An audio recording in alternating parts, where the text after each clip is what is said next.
Hello, good evening. My name is Richard. This is Over and Over and Over Again. It is Friday. It is the start of the weekend. And this is, of course, the Arsenal Women's Weekly. It's been another busy week for the Arsenal women, but another really successful week as well. We've gone back to the top of the WSL. We are at the top of the group in the Champions League as well. So we're going to look back on a couple of big wins for Arsenal and also look ahead to this weekend. West Ham are the visitors to Meadow Park in another really big WSL game. So that's going to be good as well. We've got a great panel joining us. It's all coming up the other side for this. Running there of Beth Mead. Beth Mead's in behind, plays it across. Caitlin Ford's going to score, and she has scored. This fast start has been rewarded for Arsenal.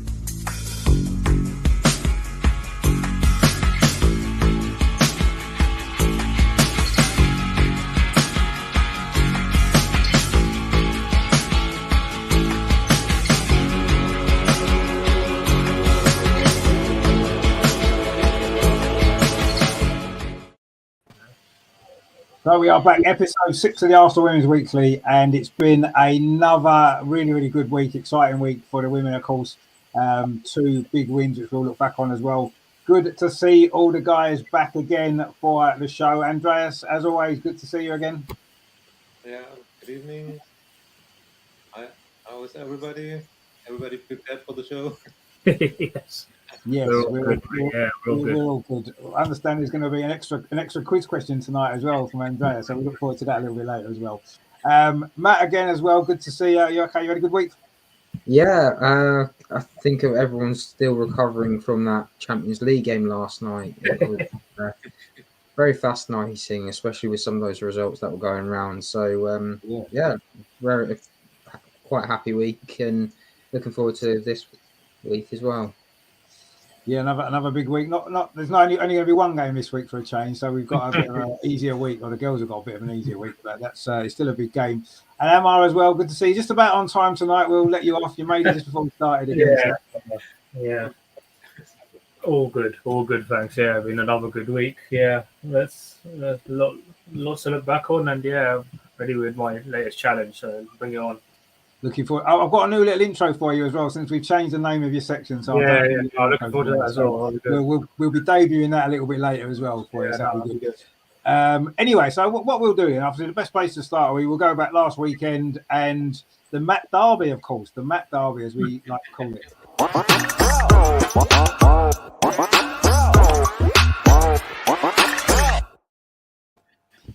I mean, what a sort of a game of two halves in many ways, but a great result for us, of course. You know, any win away from home, you've got to be delighted with. We fully deserved the victory as well, especially for our first half performance, and we were really, really good. Should have, been miles out of sight, but Liverpool kept themselves in it, and the second half had a few little iffy moments. We wasn't quite as fluent, were we, in the second half, but we got the job done. And what a great goal from Leah Walty as well. She doesn't score many, her first WSL goal for us, and what a great goal it was as well.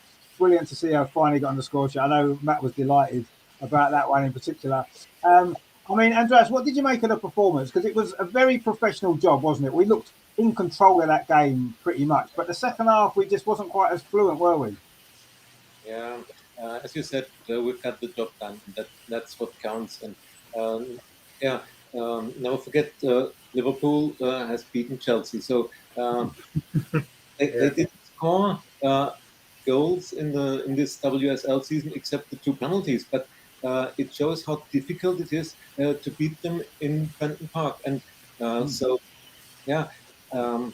think the first 10 minutes Liverpool had the better start, and I was a bit concerned how can we come into the match, but then after 10 minutes we got control of the match, and there were chances, and wonderful goal from volley, and this broke the deadlock, and then it was a very dominant first half. I think we hit the post at least one time. There was the second goal, and then at halftime it was nearly clear that we will win and we will take the 3 points. Of course, second half wasn't as good as we all wanted, and I think everybody thought we will score 1-2 more goals. But I also think the girls already had in mind that they have to play a Champions League 4 days later. they had played Champions League and another one coming. So nobody wants to risk an injury or something. So if you are leading 2-0 away from home, so why risk anything? So therefore, it was a professional performance in the second half, and yeah, it brought the 3 points. That's important.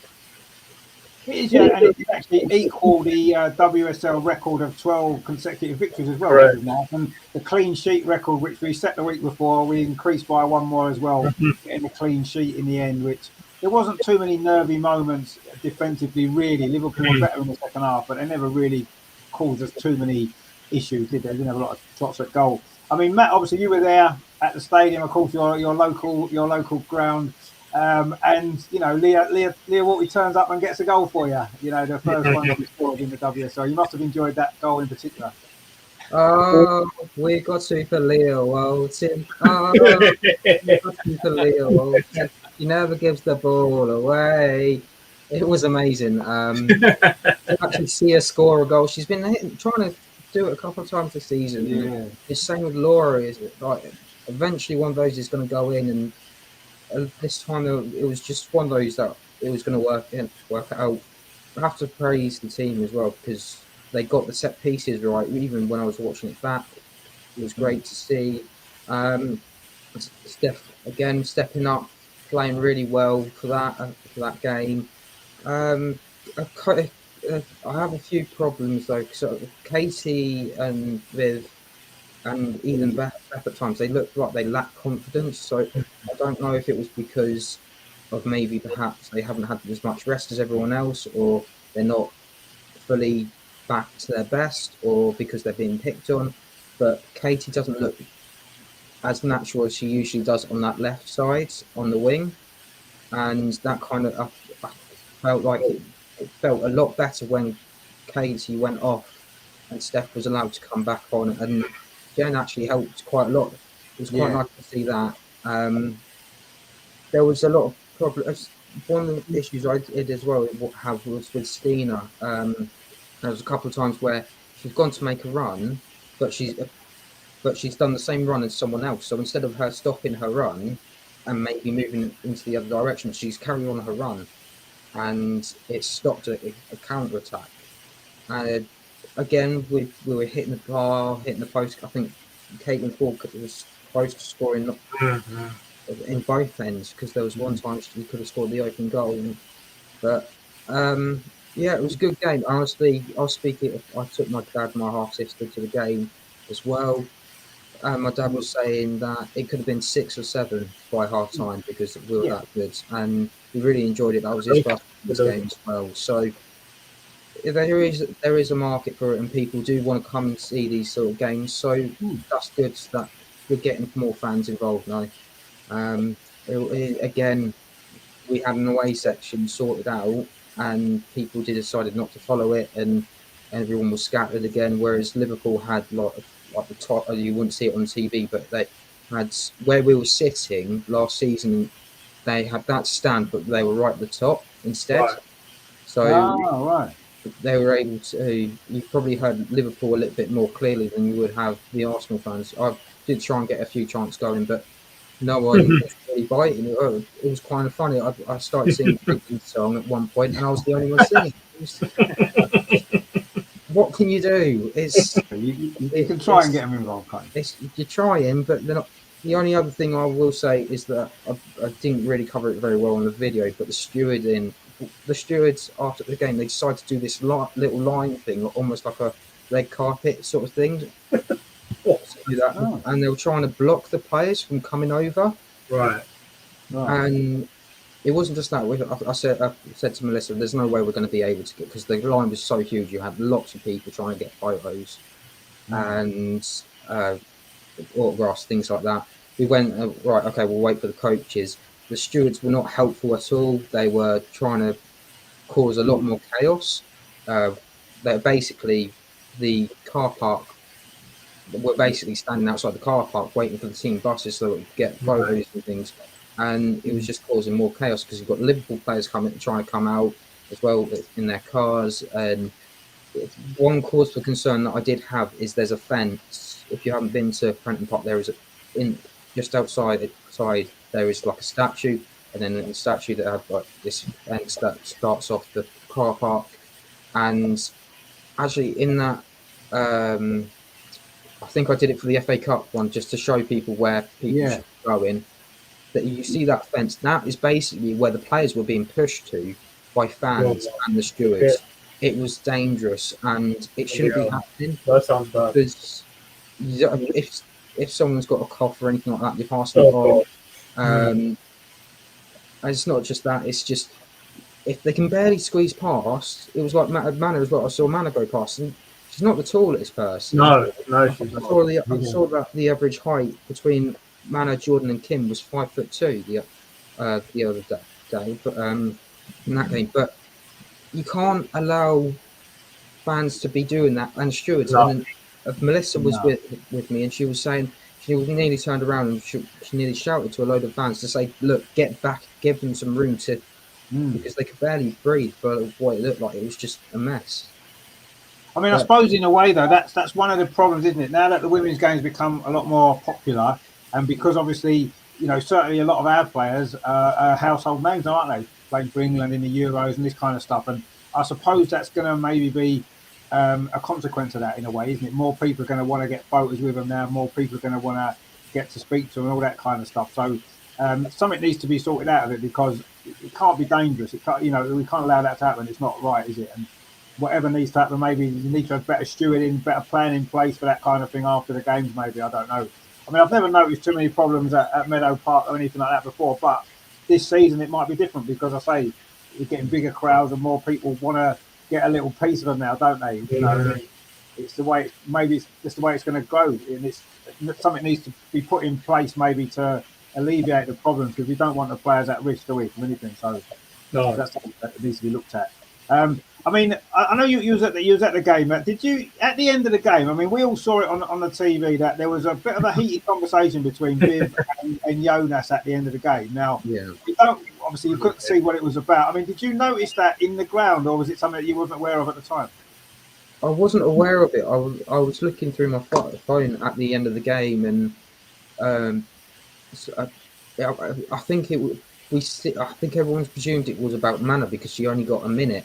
I was quite close to the bench, so I was able to see. At one point, Mana was meant to come on. I think it was with about 5 minutes to go after injury time, and for some reason he said to her, "You're not coming on. Just give it a few more minutes and then I'll bring back on." And apparently she was in tears when she came on. Really?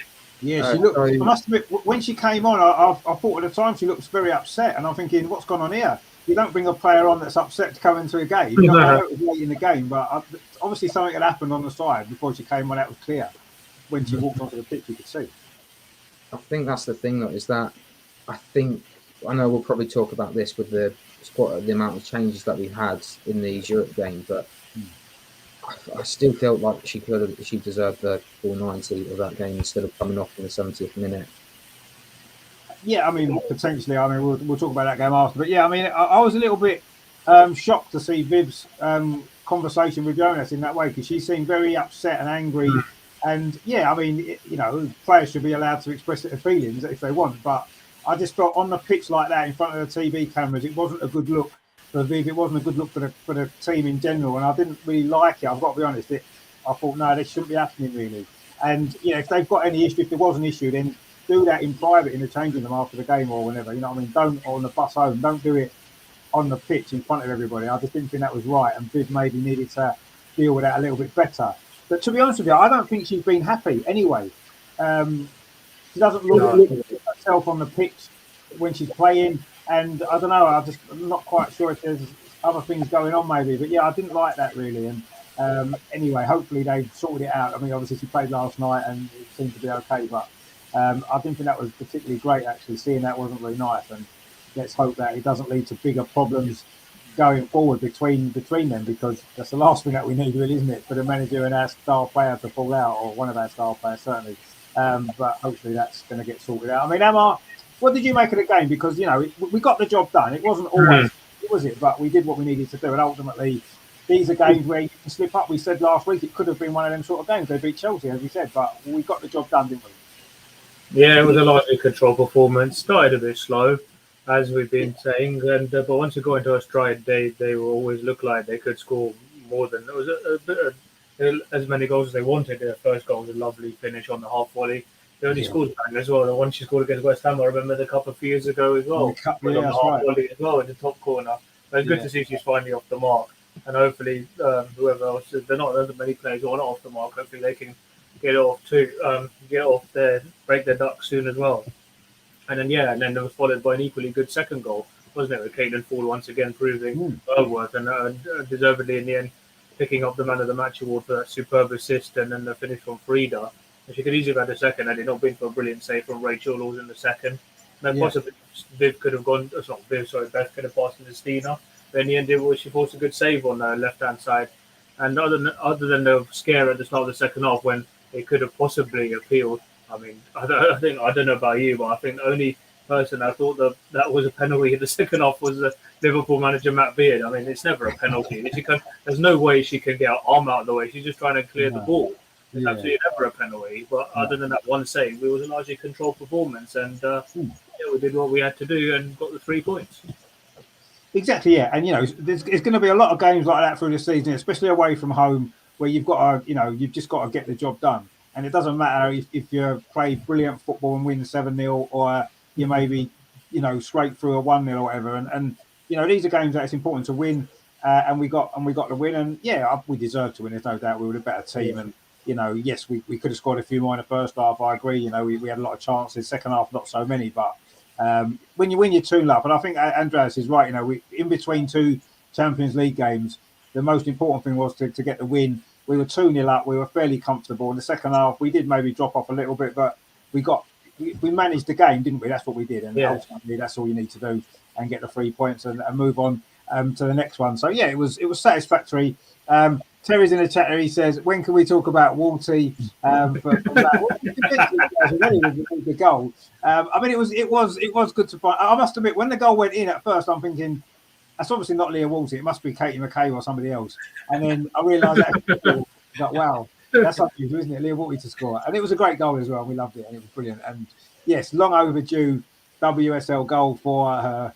And it was great to see. And I say the good thing was she was waiting for a game that Matt was going to be at, obviously. She couldn't score the game Matt wasn't going to be at. It would have been a waste of time. She had to wait until Matt was there. So that was nice of her to do that. And it was good. And it was a great goal as well. Worth the wait, wasn't it? Worth waiting all them years to see it finally. It was a great goal and fully deserved because her performances have been fantastic. She's such a great player and finally got a goal, which I say. I knew when the ball kind of fell in the box and she's tested it down, I think she's not going to shoot, surely. It was a great goal and it was nice to see her finally get one. And it was important. The first goal in every game is important, isn't it? And that got us going. And from that point on, after I agree, a bit of a slow start. Once that goal went in, we settled down. And Frida Marnham again, wow, how good she playing at the minute. Just brilliant stuff. Superb. Yeah, she is playing absolutely amazing at the minute. And funny enough, I noticed it at the time. I said it last night in the game that last season, Frida Marnham scored in their very first Champions League game, which was against Barcelona, if you remember. Yes, and then in the very next WSL game was against Everton. She scored in that as well. And she's done it again, the first Champions League game. And then she scores in the WSL game straight after. So she did that last season. That'll be a question for you in a few years' time, Emma. Oh, no. You already given the answer, so probably not. But that was quite unusual, I thought, that the fact that she'd done it 2 seasons in a row, which was good. Her first 2 goals of the season both came the same way. So, that was a great goal as well. Great performance, obviously, from her and everybody else in the team. It was a good team performance, wasn't it? But just that little bit at the end I didn't like particularly. But let's hope it's over and everybody's fine. But the manner of watching when she came on, she did look upset actually. I thought did a bit, I felt a little bit uneasy about that. What's going on here? But anyway, she did obviously play last night. But overall, Liverpool was good. We got the win. I'm sure Chelsea would have loved to have won there, wouldn't they? When they played at the start. So, we've got to be pleased with that. And luckily it was just enough, wasn't it, to keep us top of the league because Man U only managed to win 1-0 against Leicester, which we could play Leicester soon, don't we? So we'll see how we got on there. But that was quite nice. That only won 1-0, so we were back on top again. So we was all thinking we need to go to Liverpool and score 4 or 5 goals to go top. Actually, in the end, 2 was enough. So that done us all right for now. But yeah, that was a satisfactory game. We got the win, and we moved on, of course. And then there was another game last night at the Emirates, of course.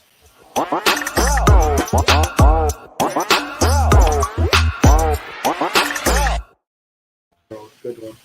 I mean, it was a strange game in many ways. A lot of changes to the side, to the starting lineup. When I saw the lineup, I was like, wow, I wasn't expecting that many changes. It was good to see some players get rare starts. Jordan Nobbs, of course, great goal she scored as well. Jen Beattie starting a game for the first time in a long I can't remember last time she started a game, a long time ago. So it's good to see her get a start. And obviously, Manuel Bocha, as we mentioned before, got a start finally. And it was nice to see some of these players playing, but I was a little bit surprised at the lineup. Lena Hurtig as well, who obviously got herself 2 goals, so brilliant from her. But I think it was no surprise that maybe we lacked a little bit of fluency in the whole game, really, didn't we? We wasn't linking up as well as normal. Some different partnerships in the team, and it wasn't a fantastic performance, was it? But again, we had far too much quality. We got the job done. Again, we could have scored a few more goals, won a bit more comfortably, but they had 1 or 2 chances as well. They actually played quite well, I thought. Zurich. They did. I mean, obviously, Andreas, you know their coach very well, don't you? Of course. Yeah. Absolute legend, Imka Greens. Yeah, what player she was, by the way. Yeah. I mean, I thought they played well last night, Zurich, didn't they? They came and had a go. They defended well. They had 1 or 2 good moments going forward. They scored a great goal. Yeah, it was a great performance from Zurich, and I think they had nothing to lose. Everybody said they will lose at the Emirates, but if they take 1 point from us, it would be a sensation. And so it was in this manner. It was an easy match for them, their performance was good, and I think rotation was necessary for us, but. From my impression, it was too much. I think 7 or 8 positions were changed. The goalkeeper changed, the defense in midfield and the attacking line. It was too much. I would have preferred 3 or 4 changes and then bring on the players at halftime. The partnership, Lotta, Steph, I wouldn't have changed anything in defense. They need time together. Yeah, I do. Yeah, I think so. Yeah. Once again, I think we saw that Jen is not anymore competitive on highest level. She's lacking pace, and she got her minutes, and very good. Lena Hurtig got time, and she scored twice. That's very good for her self-confidence, and she showed how important she can be for the team. It was a header. Everybody said before she came to us, she's very good in the air. She proved it now, and with the 2 goals in the bag now for her, I think it makes it easier for her to settle in the team. Good to see Jordan, and of course it was absolutely necessary to give Mana starting in this match after what happened in Liverpool.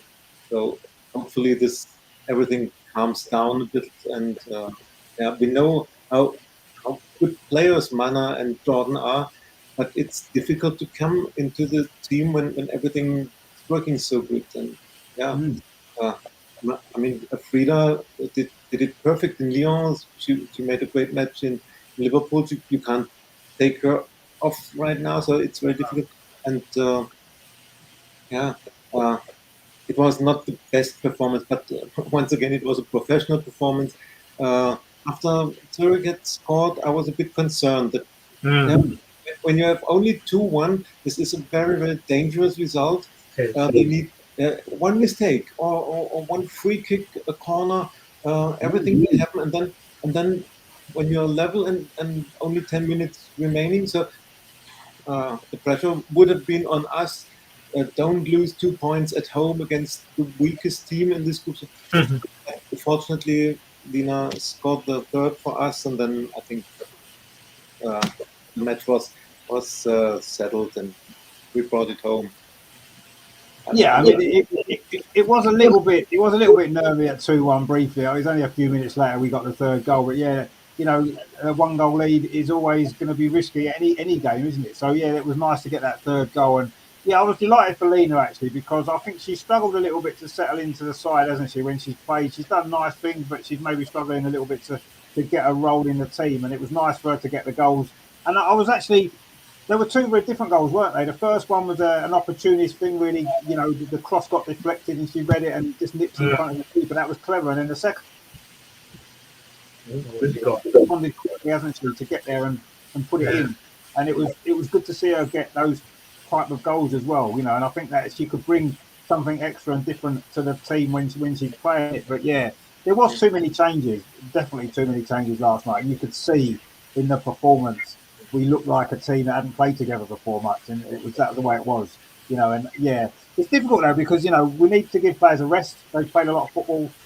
We've got, you know, a lot of big games still to play, and yeah, it's a tough one for the manager, isn't it? Because he's got to do what's right to get the result first of all. He's got to keep the players right, so they're actually getting minutes on the pitch, which is important as well. But equally, it isn't a matter of making too many changes, disrupting the flow, which was the case a little bit last night, I felt. But ultimately, we got the win, and that's the most important thing. And we're 5 points ahead of Leon. 5 points ahead of Wow, who would have thought it after 2 games? Brilliant. And they've still got a bit of work to do to qualify, actually. So, you know, you'd imagine they'll beat Zurich twice. You would have thought so. But they've got makes the third derby important. Juventus as well, haven't they, again? So, and of course, we've got those 2 games coming up against Joe's Juventus as well, which is going to, I think if we get 4 points from them 2 games, we should definitely qualify, potentially win the group as well. Yeah. Won't be easy. It definitely won't be easy, but that's what we've got to try and look to do, I think, really. But yeah, not the best performance, but again, I'll take winning fairly comfortably when we're not playing at our best and we've got changes to the team. I mean, Matt, what did you make of the performance overall? And also, what did you make of Viv's performance? Because she obviously started off the game, most of the game she played through the middle as a striker, didn't she? Which is not a position that she's played much recently. And then she got moved back again when Stina came on later on. I mean, what did you make of her performance? Because I don't think she was that good last night. Yeah, I think this is the problem is at the moment. That's why I've said that in the Liverpool game that she didn't look very active. I actually remember at one point Frida was the furthest player forward and Viv was playing almost like an attacking midfielder, meaning there was no real striker. And it's a concern because the whole point of having Stina off for Viv is that Viv goes up front, and if you're not doing that, you're doing something. Someone's doing something wrong. Someone should be telling them off. That's usually Kim's job as captain. Say, look, you need to be doing your jobs. But I don't even think even when I rewatched it back, I don't remember her having a shot or anything. Goal, and that's a concern itself. Yeah. I know she prefers to assist, but where she hasn't she's got 1 goal this season, I think it is. 1 goal against Ajax. That I can remember. 2 against Tottenham. 2 against Tottenham. So she hasn't scored at Meadow Park yet. No. And she hasn't scored away apart from against Ajax. And that's the cause of concern. I go back to maybe she needs a little bit of a mental break away from playing. I know she wasn't well enough to play again for the Netherlands during the international break. Maybe she might decide to say, you know what, I might need another break to be ready because I need to set myself. Obviously, she would want to be at that World Cup, but she can't do that if she doesn't feel like she's performing at 10 out of 10, and that goes out for the same amount of players.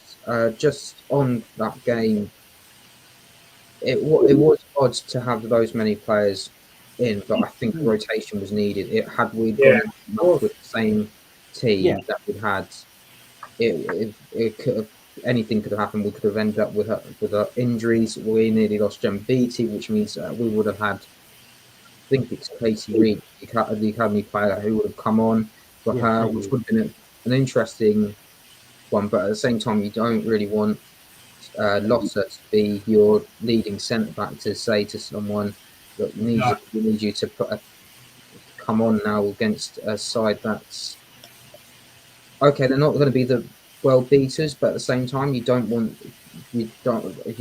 expect you'll get experience in the FA Cup or in the League Cup. Say if we end up drawing a Sunderland or something like that, you wouldn't expect her to be starting in a Champions League game like that. But the game itself, you have to say well done to Jordan for that goal, as well as stepping that ball in, because it's what Jordan does best, scoring great goals. Opportunist goals, yeah. I think what makes it better is the fact that it's clipped the crossbar and gone in. Yeah. It did look good. It did look a good finish. I like it when they're going off the woodwork. It just looks better, doesn't it? It just adds something to it. Lena, for all her hard work, all her movement as well. She was ill for the Liverpool game, which is why she wasn't on the bench. All right. But her movement was a lot better in that game, and I think hopefully that will give her a little bit more confidence to say if she was to come off the bench in our next game, she might be able to feel a little bit more confident and be ready for that test. Sorry, I'm just going through my notes. No, that's fine. Good that you've got notes. You've already mentioned about Jen and Lotta. There's a reason why they don't play together anymore. Well, the FA Cup final. After that FA Cup final, I never wanted to see them play together again. But obviously, we got away with it last night. That was fine. 10-20 minutes towards the end of the game where you practically won it, and was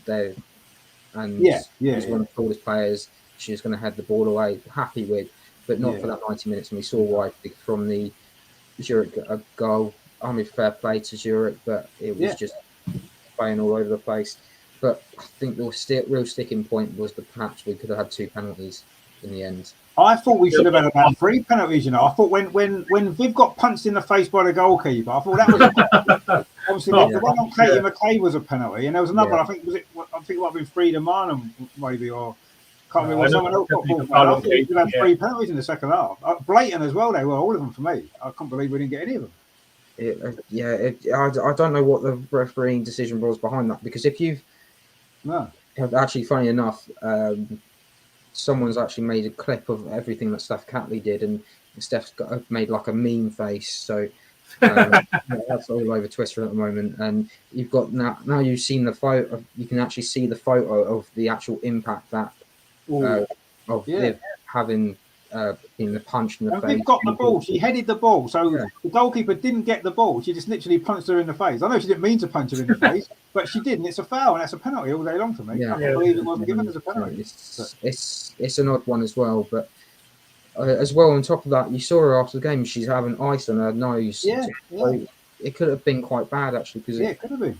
But I don't understand it at the moment, because what was it, in the qualifiers we were only allowed 3, or I think we're now allowed 5 subs. So we're not allowed a concussion sub, because there was a couple of times that could have been enforced last night, especially with players going down. That was a bit of a worry at times as well. It was. And I say the foul on Katie McKay was a penalty as well, wasn't it? Clearly, you know, she pulled the ball back. In what world is that? Like, you wave it on? I mean, just madness. Anyway, it didn't matter in the end. We won the game reasonably comfortably. But I thought some of the refereeing was very, very strange, actually. I've got to be honest. I did think it was a little bit strange. Jeffrey's in the chat there. Is that a friend of yours, Matt? I think said, please for Lena's goals, but also for Mana in the build-up to a second. It was a great little bit of play there, wasn't it, from Mana? Lena obviously spelt wrong. That's all right. It's only one letter. We've all spelt Lena wrong. Terry says all 4 goals were good goals. 3 were different colours. Yeah, they were really good goals last night. All of them were. You're right. Brilliant goals. Different type of goals as well.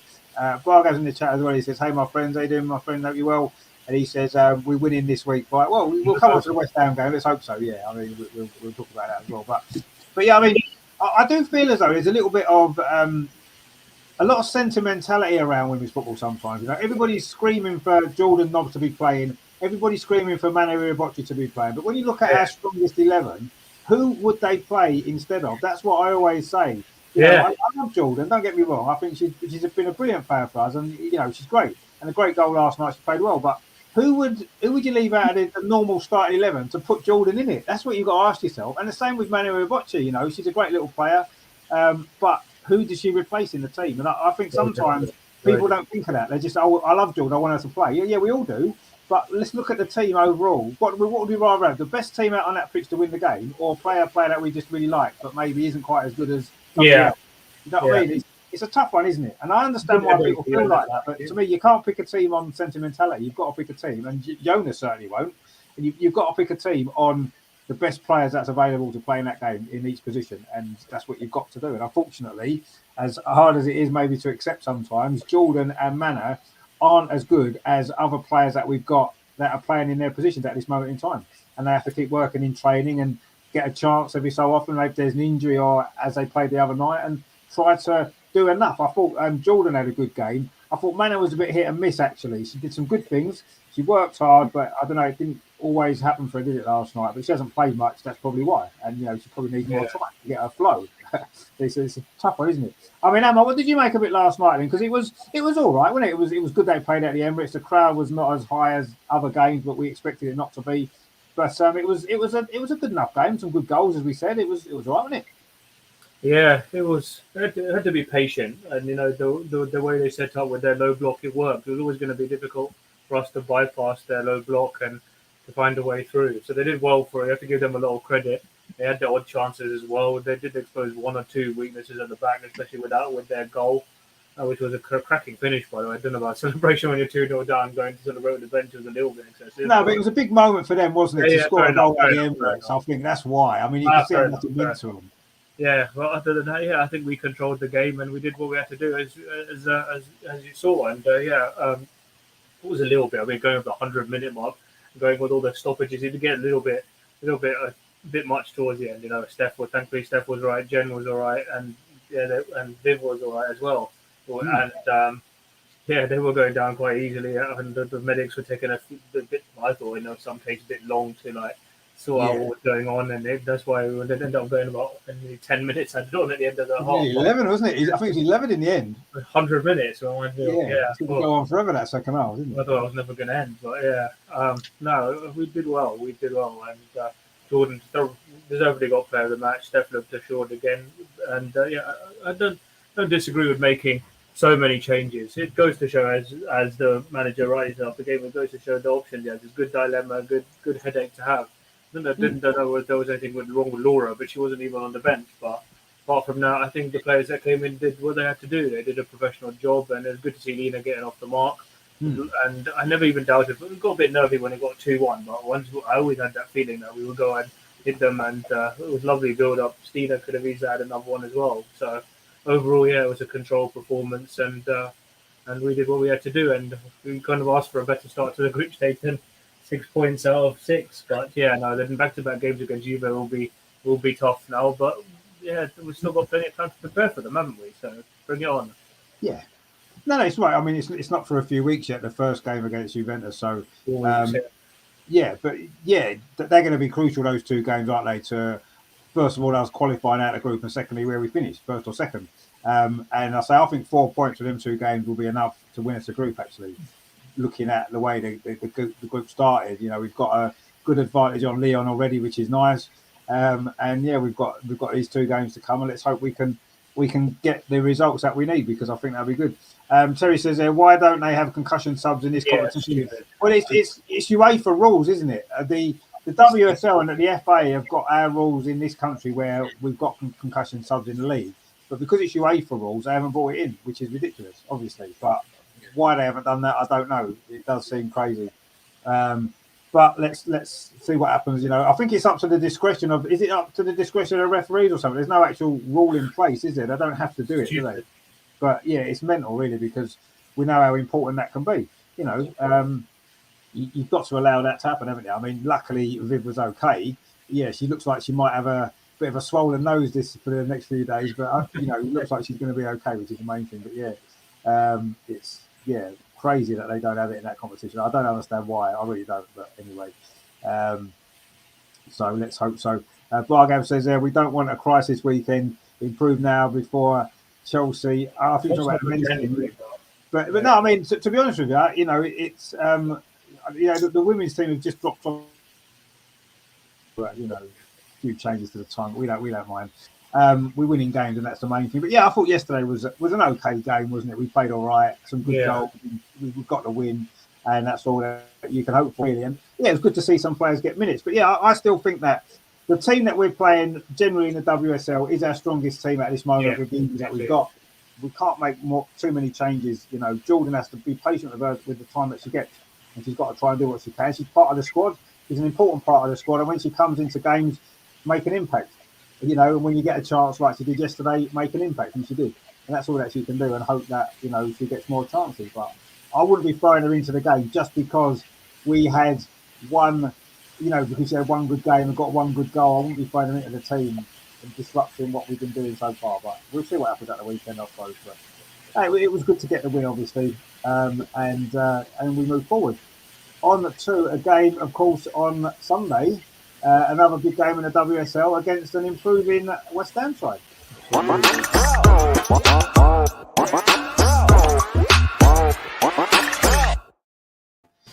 Now, I've got to be honest, I don't particularly like West Ham much, and it didn't help last season because I know it wasn't their fault. We did beat them in that last game, but we could have won the league that day and we didn't. I know it wasn't their fault. You know, we did that now. Blame West Ham for not winning the title. Yeah, it kind of cost us the league, although it wasn't their fault. But anyway, we playing them again. Now, I don't think they've ever beaten us in the WSL, as far as I'm aware. I know they've not been in the WSL an awful long time, 4 or 5 years. So they've never beaten us, which is great. And you know, it's a game again that we're going to start favourites for. But they've picked up their form, haven't they? Last couple of games, they've got a couple of wins. They're looking a lot better there. Those difficult. I'm obviously they lost to Man United and Chelsea, but most teams do. Let's be honest. So there's no nothing to feel they should feel bad about that. But you know, they've beaten the teams that they want to look at getting results against. But I don't think it's going to be an easy game.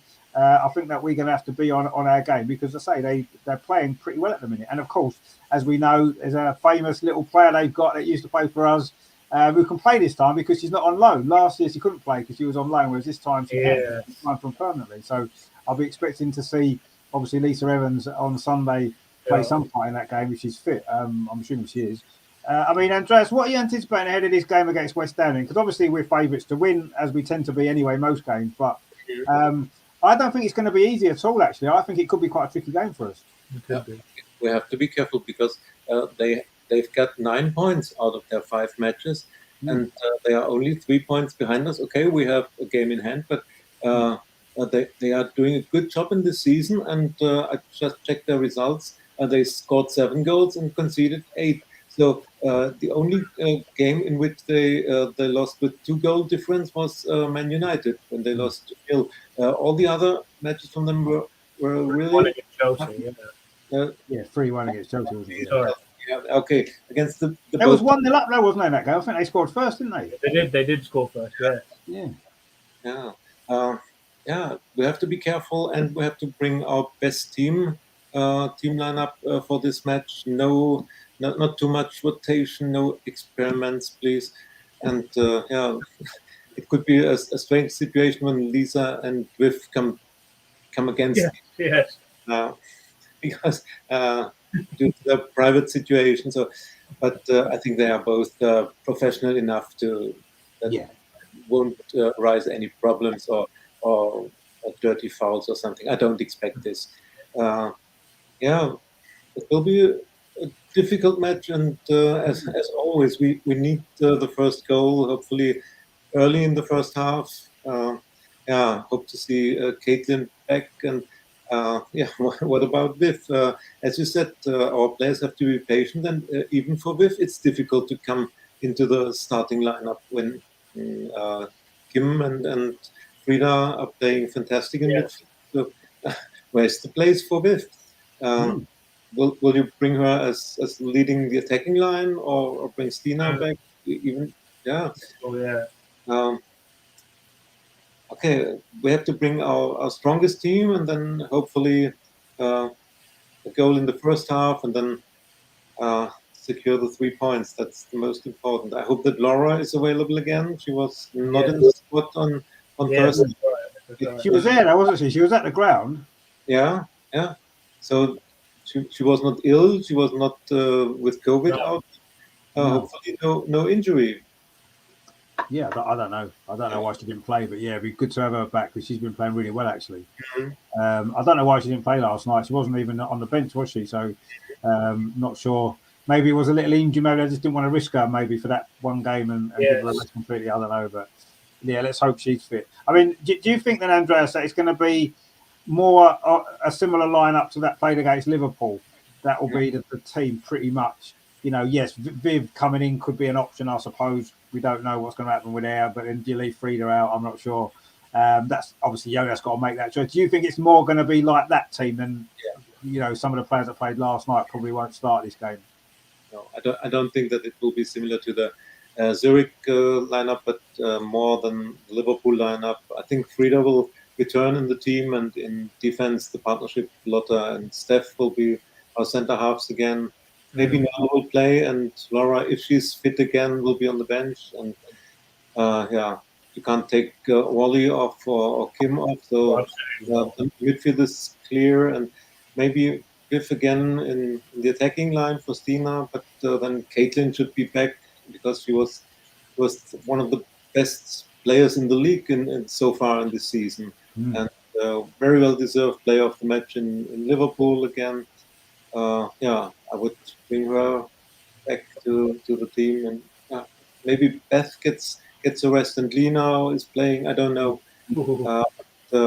We have to take this match very, very serious, and I think we'll show this with the lineup that takes this opponent serious.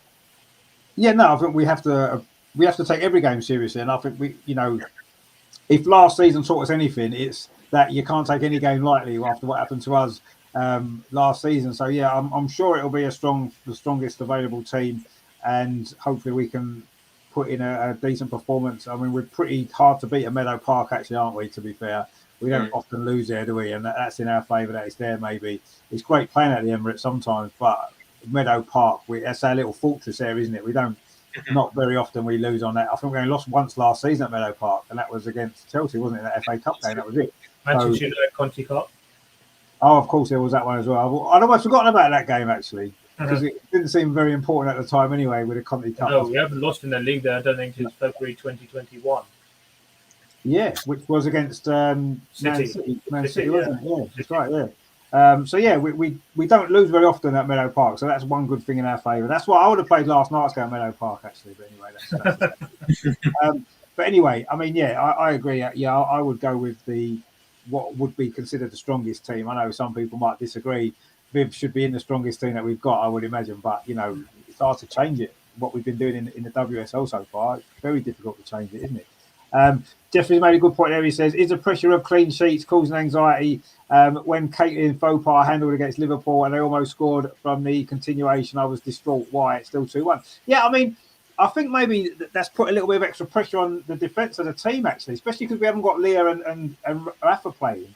So I don't know. Yeah, I've noticed we've looked a little bit nervy at times in games, defensively and spells. And I don't know. Yeah, maybe it is playing a part because it's a long run of. Now we've got the record, though. I suppose it should be a little bit less pressure because it doesn't matter now. We've beaten the record. Yeah, we want to try and extend it. We don't want to concede any goals. It'd be nice to go through the whole season without conceding a goal. But that's probably not going to happen. But yeah, I'm not too bothered now if we concede a goal and we win. As long as we win, it doesn't matter too much. But yeah, more clean sheets, the more chance you've got of winning the game, haven't you? That's the way it goes. And we've been pretty solid. I mean, Matt, what are you thinking about this West Ham game? And obviously, as we said, we should be favourites to win. But football doesn't always work like that, as we've seen plenty of times in the past. Yeah, they've got a little run going on at the moment. They beat Aston Villa as well in a heated match as well with the handbags going on. It was a very heated match. But their away record doesn't speak very well for itself. They played 2, 1-1, lost 1. They scored 3, conceded 4. I believe this is actually a WSL record that Brunsdottir has scored in the opening 10 minutes 4 times this season in games. So that's a start. I believe it is a record, and I don't think it's actually happened ever before. And it seems to always be set pieces. Yes. So I always have I just have this feeling that because of that, I think Jonas would think we need to be going back towards the same sort of lineup that we had against Liverpool, deal with the aerial threat, and then, if needed to, bring on Gembiti. I'm not sure if Sissoko's back from suspension, because there's a chance that she could have had an extra game because of that red card that she picked up against Aston Villa. West Ham have not got any points against us in the WSL ever as well. No, that's right. I think so. Yeah.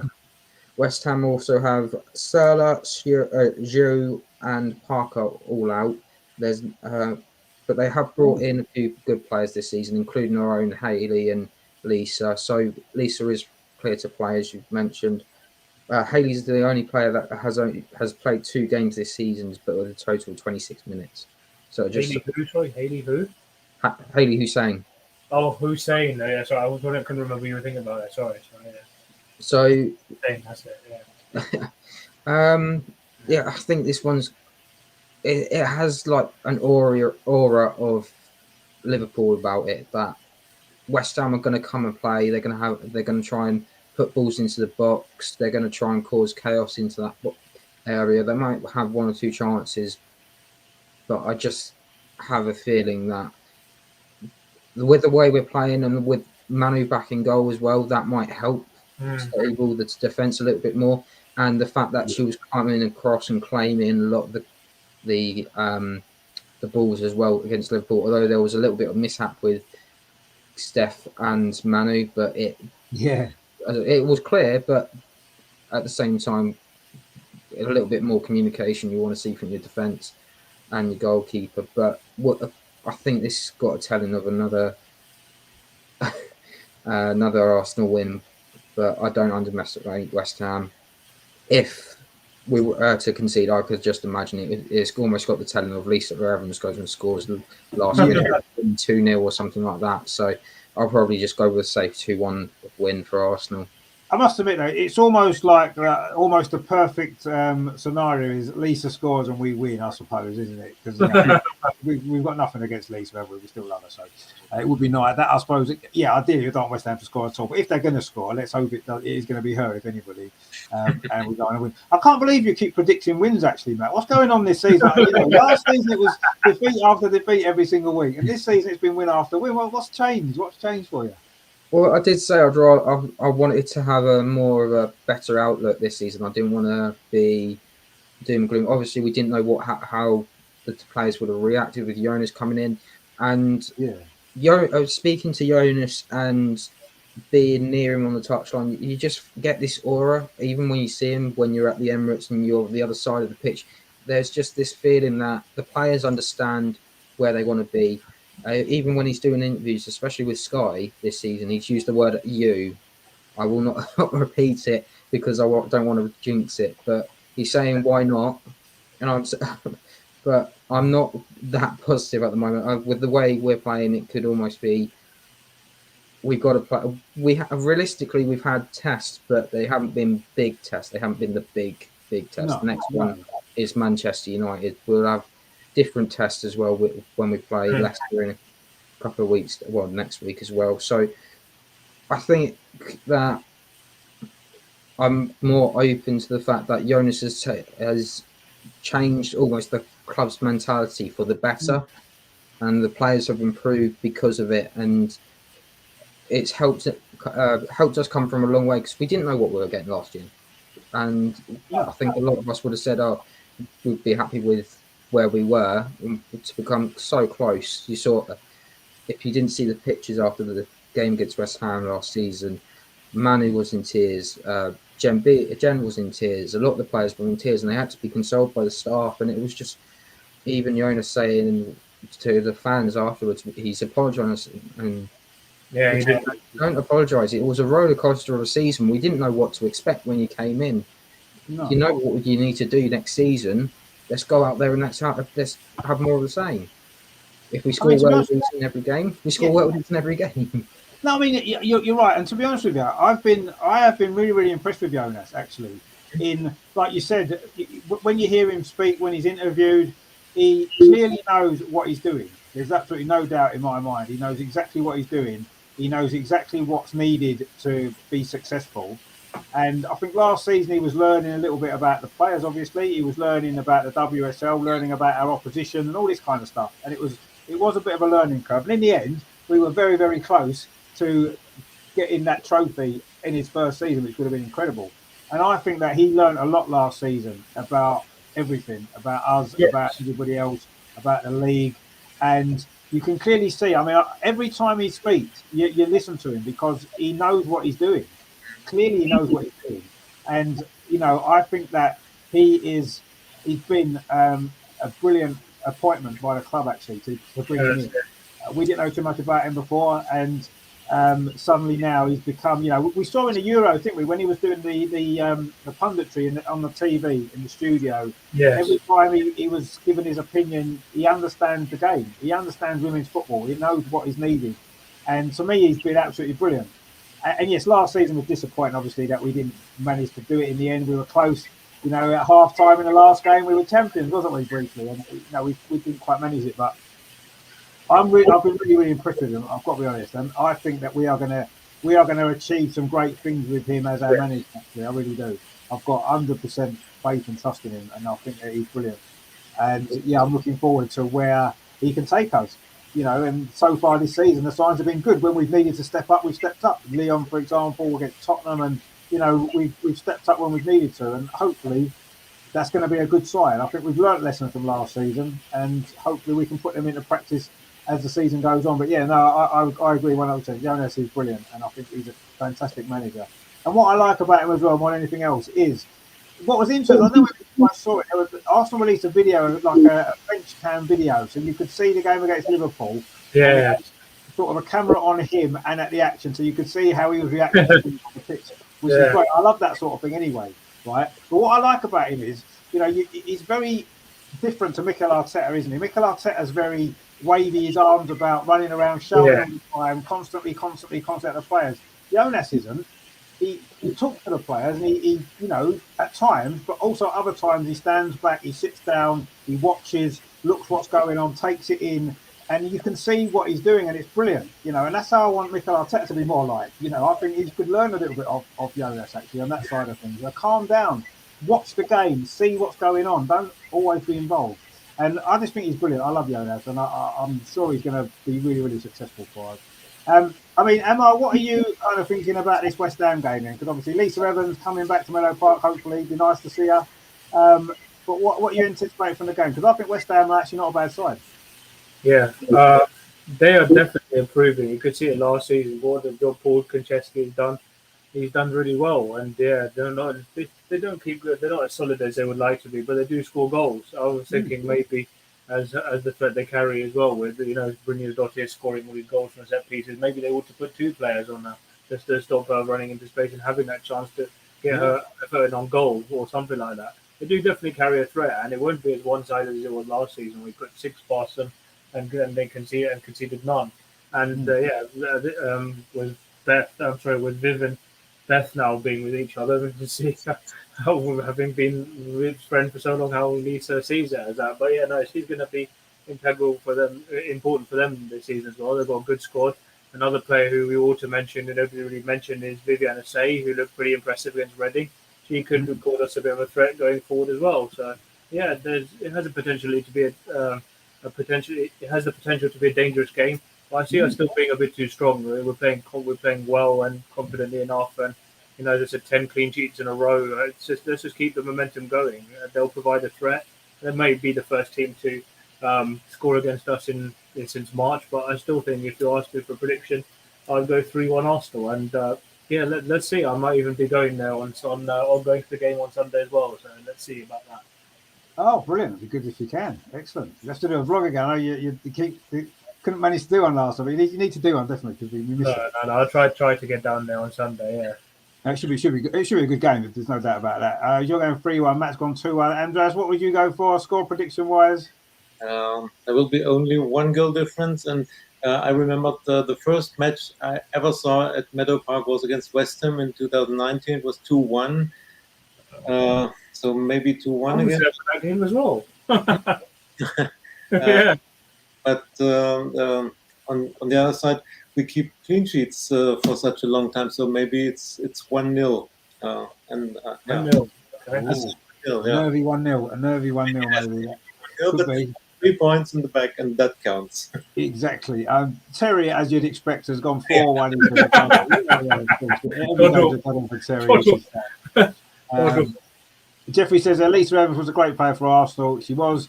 I wish her luck and hope she hits the bar on Sunday. Yeah, maybe not score, hit the bar. Yeah, or the post. Yeah, that'd be nice. Yeah, it doesn't quite score. That'd be all right. Oh, yeah. Which Terry bar? says we should have won it last season. Bloody Man U let us down. Was it Well, just actually, Man U didn't let us down, did they? We let ourselves down by losing to Spurs as well. That's what happened. So, you know, we kind of, it wasn't their fault, Man United's fault. Yeah, they could have done us a favour on the last day, I suppose, but they chose not to. But Terry says, well done, Am, only one short. Yeah, one short, put the 4-1. See, I don't want us to concede a goal because I like these clean sheets and it looks good. And it's, you know, you look at the record, it's no goals against, it looks brilliant, doesn't it? I quite like that. And I don't want them to score. But there's something nagging away at me that says they're probably going to, because we're going to let in a goal at some point in some game. We are. There's no doubt. You don't go for a whole season here without conceding the goal. So, but I think we'll win. I think I'm going to go 3-0 actually, because I'm going to go for the clean sheet. I'm going to go for it. I think they will score. We will concede eventually, but not this week. So I'm going to go for 3-0, and you know, I think it'll be. I don't think it'll be an easy 3-0. I think we might need a couple of late goals to finish it off, but I think it's going to be 3-0, 3 points, and happy days again. Another good weekend for the women and for Arsenal as a whole, hopefully. But yeah, I'm going to go 3-0. I'm pretty confident that we'll do it. And yeah, I've got a feeling that Viv might start actually. I've just got a feeling she might start the game. I just think she might. And I think if she does start, I've got a feeling she might score as well. That's kind of how I'm seeing it playing out at this moment in time. I just think that there's been conversations in the background since that game last week. And I think Viv will play on Sunday. I really do. And I think she's going to score. So that's what I'm going to predict. And 3-0. But yeah, we should win, let's be honest. If we don't win, that'll be... That's the sort of game where if you don't win at the end of the season, you look back and that's one of the games that you think that's cost us that not winning that game. So let's hope that's not the case. Because no disrespect to West Ham, I do think they're a good side and I'm impressed with them. And as Amar said, they've got some good players and there will be a threat, but we should win. We've got to win. Simple as that, because we're at home to West Ham and we have to win. And it would be, I think that would be 10 WSL wins in a row against them as well, which is nice. If we do beat them. Or is it 10 already, maybe? I thought it was 8. 8. No, it's 8. Plus, we beat them in the cup, haven't we? No, it will be 10 games. That's right. Yeah. So, yeah, but let's hope we do, and I'm sure we will. So that is the West Ham game. Good. Another win. That'd be nice. And, of course, there's no midweek game next week, which is a midweek off. So we can all have a nice, put our feet up for unfortunately, the men are playing on Thursday, so we have to kind of prepare ourselves for that as well, but we'll worry about that later. So that's a good week gone. Another exciting weekend hopefully to come. We're looking forward to that. It's going to be good.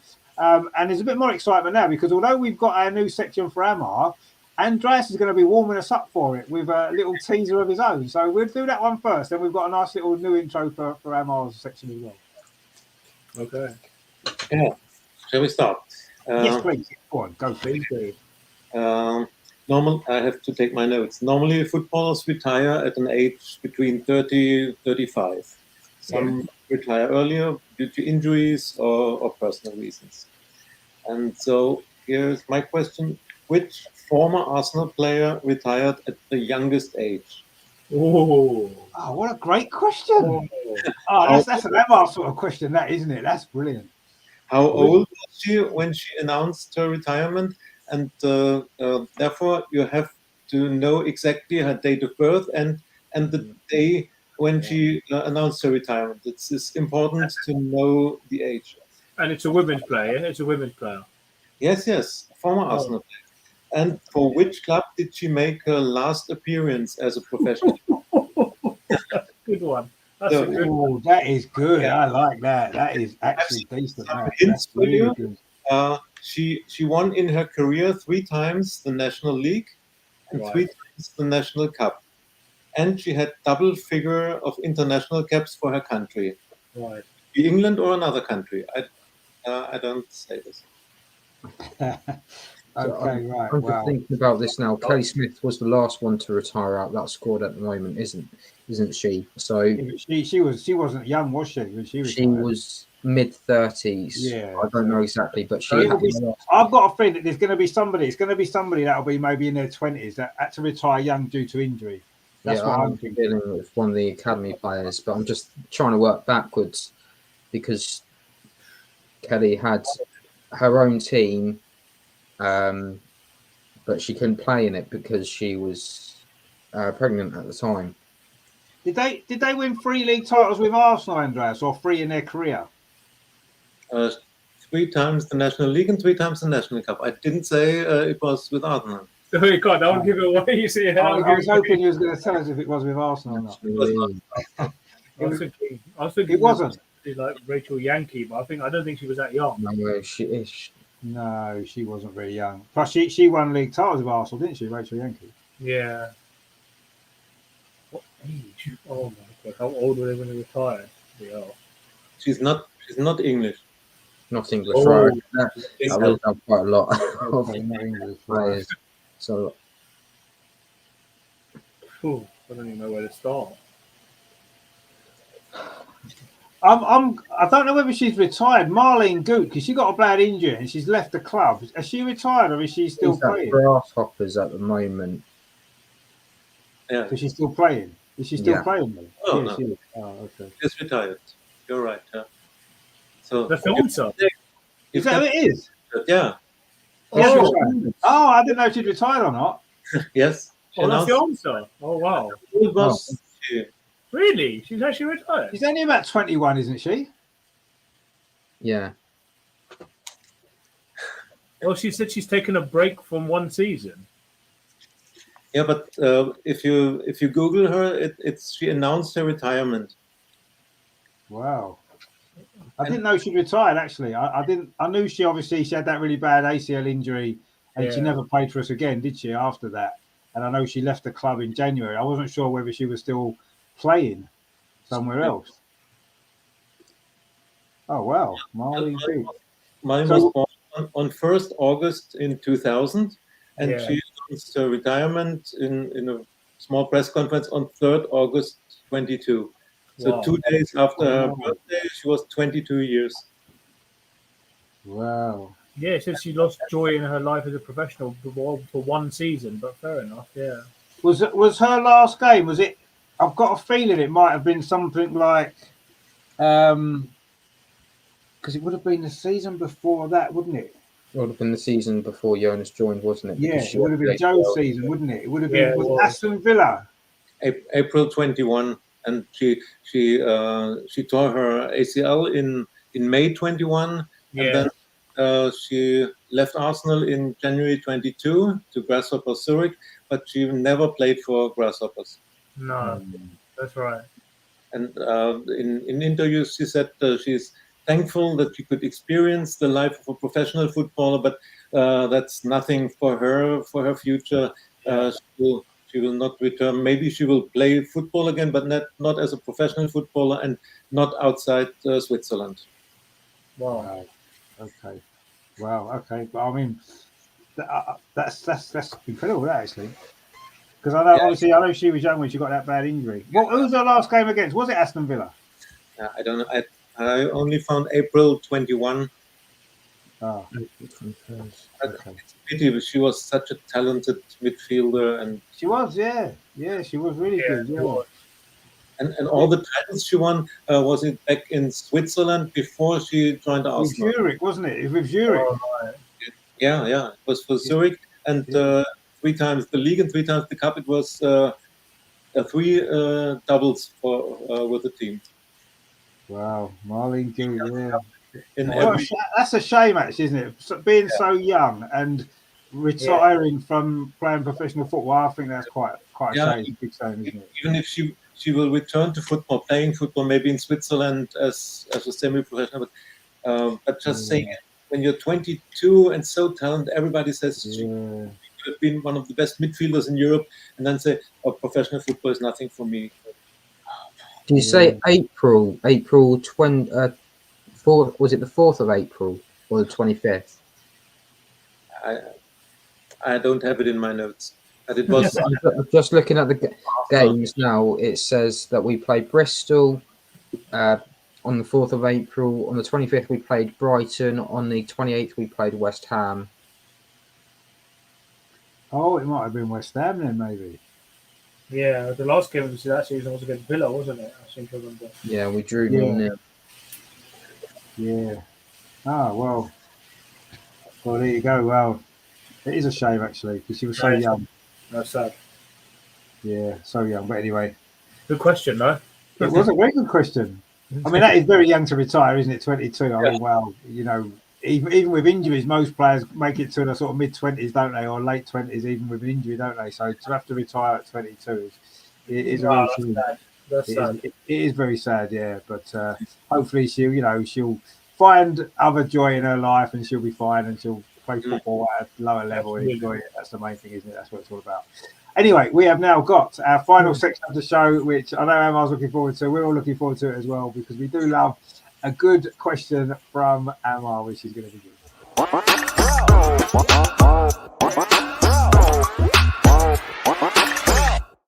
That shirt from? Where was I wearing that shirt? Bloody hell! It's the Tottenham game.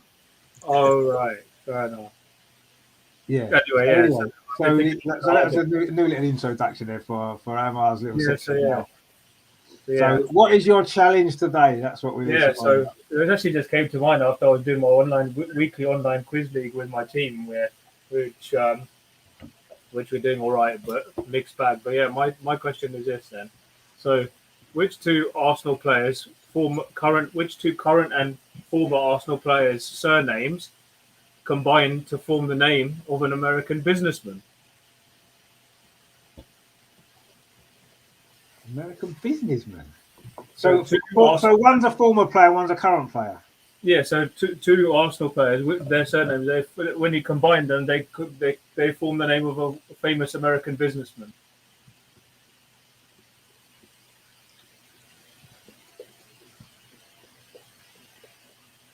I don't think it's going to be Wooben Moy, is it?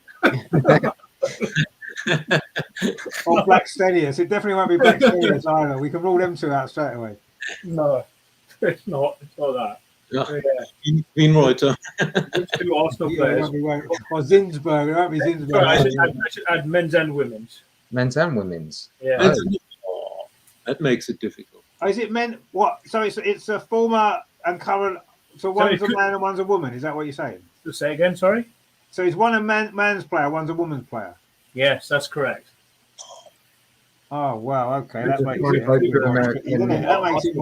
That played for Arsenal men's and Arsenal women's combined to form the name of a famous American businessman. I am trying to think of American business people at the moment so that I can rule people out. American businessman. There's hundreds of them. Oh, hang on. Is he still alive, the American businessman? No, he's no longer. He's not alive. No. Ah, right. Okay. Right. Okay. That rules out all three of the people that I was thinking. That's ruled out all my whole list actually that I was going through at the moment. Right. Okay.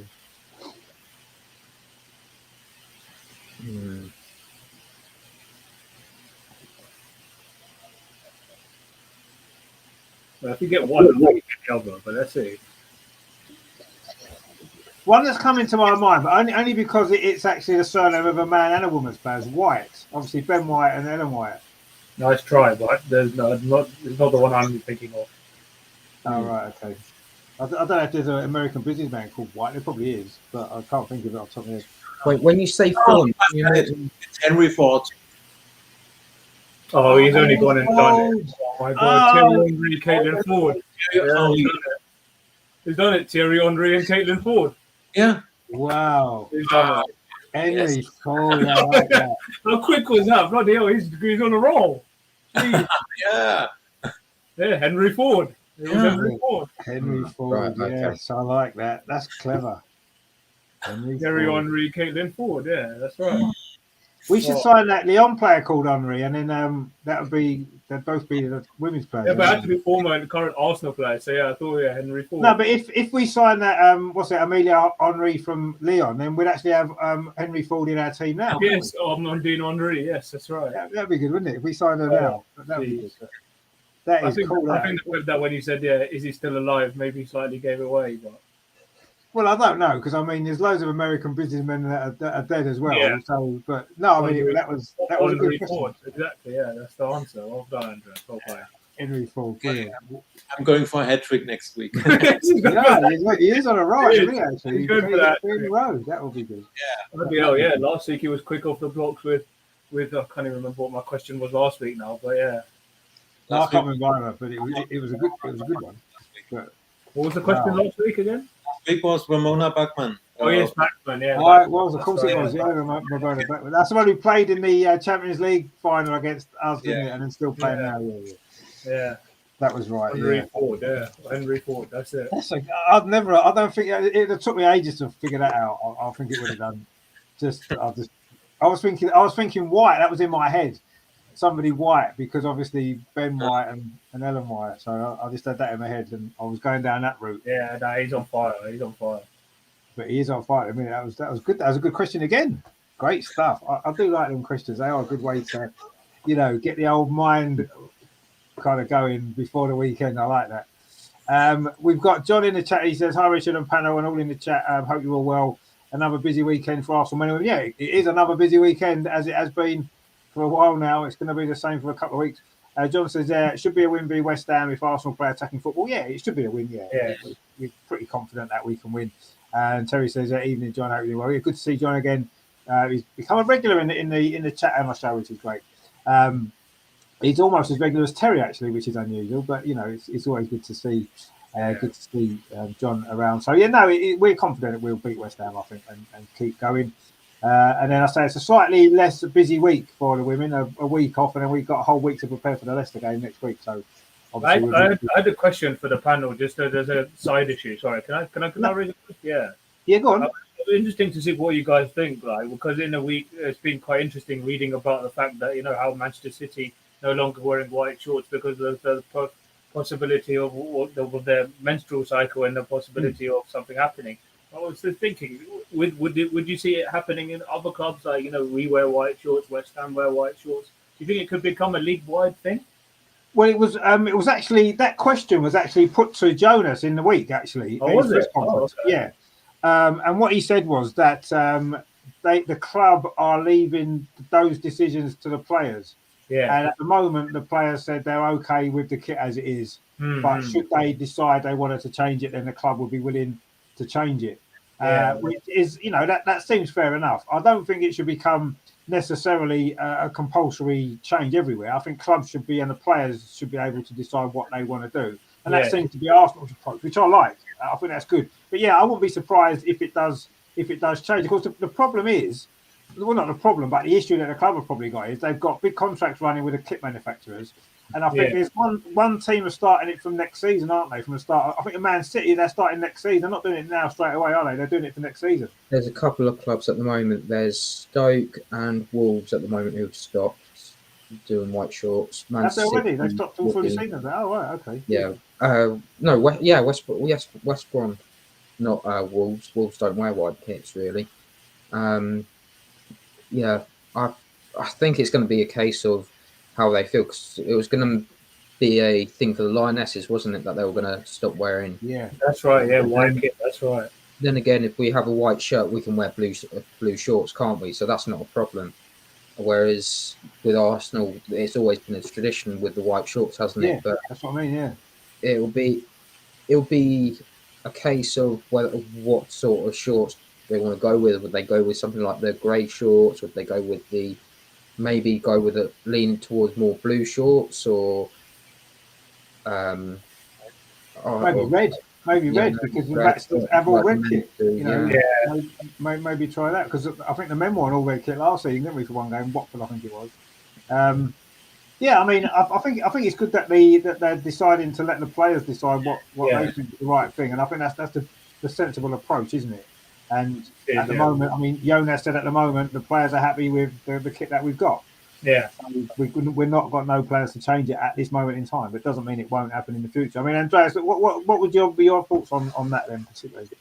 Yeah, the best decision is that the team, the players decide, and don't make a big issue about it. Don't discuss it every week in years. Just speak with the team, and then let the players decide and what the majority of the team wants. It shouldn't be a problem for Arsenal to wear red shorts. No. Or whatever colour they decide to choose. Yeah, no, exactly. and for the Champions League, it's black and the black shorts, no problem. Yeah. No So problem. yeah, No problem. if they It's want, so popular at the moment. I have a feeling that we're going to see that black kit next season. I hope so. Well, they'll probably change it slightly because they change it slightly every year, don't they? So they'll probably do some sort of new. Not always. version. Remember when we were at the first couple of years we were at the Emirates, we didn't change the home shirt at all. It was always the away and the third kit that we changed. Yeah, it was for a couple of years. It was, yeah. But now they change them every year, don't they? All of them. They just change them all three every year, don't they? Which is a bit annoying. But No, but it'll be interesting to see if they follow on from this and if it becomes a thing. But I mean, I don't know if it'll happen in Europe, but it would be interesting to see if they follow on from it. But it's an interesting issue. no, it definitely is, yeah. And it's been a big issue because, as we said, it was spoken about with the England kit, wasn't it, in the summer? And it was mentioned about it then. And obviously, it's an issue that is important to the players. And I think that's the main thing, isn't it? You know, if it's important to the players, then it needs to be taken seriously because that's what it's about, isn't it, ultimately? And yes, it would be strange maybe seeing an Arsenal team not in white shorts because we've worn white shorts forever since we started playing football them 100 years ago. So it would be strange to see an Arsenal team in a different kit, a different sort of colour kit. But I wonder if the men would change actually to match or not. Do you think they would? Say if the women decided they wanted to maybe wear red shorts with the home kit in next season, for example. Do you think that the men would have the same kit as the women, or do you think the men would stick to the white? That'd be interesting, wouldn't it? Yeah, not sure. Depends who we got, really, doesn't it? If we had someone that we had a kit clash with, like we've had kit clashes before and we've worn red shorts, we haven't really made a big deal of it, have we? So. No, but I mean, for a one-off game, but I mean, to be I think a lot of Arsenal fans, especially the men's fans, would be that they got unhappy when we didn't have a yellow away kit. So you can imagine if we changed to red shorts from white shorts that we've had historically forever. I think that would be a massive big deal. Actually, it shouldn't be, but it ended up. It will become a big deal because a lot of the fans wouldn't like it because we wear white. I personally wouldn't be bothered particularly. It's the shirt that's important, isn't it? The shirt's the thing. Yeah, we've got to have the red shirts with the white sleeves because that's Arsenal. That's what we've got to have. But anywhere else in the kit, I'm not actually that. But I quite like last night for the men's game when we wore white shorts with the black top rather than the black shorts. Actually, I quite like that. It looked quite cool. I thought, something a bit different. Yeah. I didn't mind that. And when we wore the all red kit the other year, was it? I say Watford, I think it was. And we were all red, not red shorts. That looks all right. I didn't mind. Some people complained about that, didn't they? Or what wear red shorts for? Well, who cares really? But that's the way it goes, isn't it? I suppose. John says, as a man once said. When I wake up and don't see my name in the death notice in the paper, it's a good day. Well, it's certainly a help to the day, isn't it? Really, let's be honest. So yeah, it's always nice to see you. Every time we see you in the chat, John, we know it's a good day. Whenever we see your name pop up there, so that's how we know it's a good day. That's what we do. So that has been another Arsenal Women's Weekly show. Very enjoyable as always. It was. Obviously, it's enjoyable at the minute. We're winning games, top of the league, enjoying life as we have to do at the moment. Because why not? Because things aren't always this good as we've discovered previously. So we need to enjoy it while we can. And at the moment, everything's looking good. We've got a great team. We are generally playing some good football, winning games, and looking to hopefully end this little trophy drought that we've been on that Chelsea mentioned, didn't they, last season? And we need to put that away and get a trophy on the board this year, don't we? So they can start up. That started a bit of form, aren't they, Chelsea? I watched their game against Brighton, and I thought Brighton were unlucky, actually. Brighton played pretty well in that game, but Chelsea obviously found a way to win in the end, unfortunately. But I'm sure they'll drop more points because they're not looking as strong as previous years, I don't think, at this moment in time, but we'll see. We can only win our games and do our bit and hope that it's enough at the end of the season, ultimately. See you again. I know we had to start a bit later because you had a few issues today. It was good to see you. Have you enjoyed the show? Yeah, of course I did. And it's always more enjoyable to talk about or to discuss wins than losses. So it's a good time for us at the moment, and just concentrate on us, on our matches. That's all we can do. I think Chelsea will take a lot of self-confidence from this 8-0 against Glasgow. Yeah. Even if it's the maybe the weakest team in the group stage over all 4 groups, but yeah, but just not look at the others.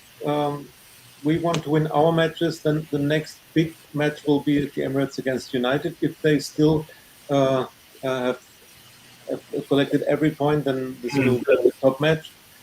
But one step after the other, and the next one is West Ham. Yeah, looking forward to the match and enjoyed to be part of the show tonight. Yeah.